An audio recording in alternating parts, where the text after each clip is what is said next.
இல்லைங்க, இது பாலிடிக்ஸ் எல்லாம் இல்ல, உயிரே உறவே தமிழ். இதை மட்டும் தமிழ்ல சொல்லிடுறேன், இதை இங்கிலீஷ்ல டிரான்ஸ்லேட் பண்ணா அவ்வளவு நல்லா இருக்காது.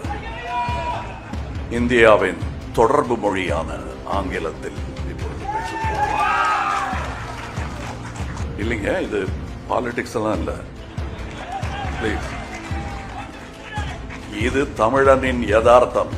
அவர் ஒருவேளை சினிமாவில பேசுற வசனம் மாதிரி ஏதாவது நினைச்சு பேசியிருப்பாரு. இப்ப மொழி போருக்கு என்ன அவசியம் வந்தது? யாராவது மொழியை கத்துக்கணும்னு கட்டாயப்படுத்துறாங்களா?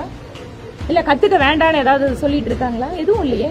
சீனா ஜப்பான் கத்துக்கலாமே. பாரதிய ஜனதா கட்சியோட நிலைப்பாடு என்ன? மத்திய அரசாங்கம் புதிய கல்விக் கொள்கையில் என்னத்து சொல்லுது? எந்த மொழியும் கட்டாயம் அல்ல. ஆனா நாங்க கேக்குறது என்ன?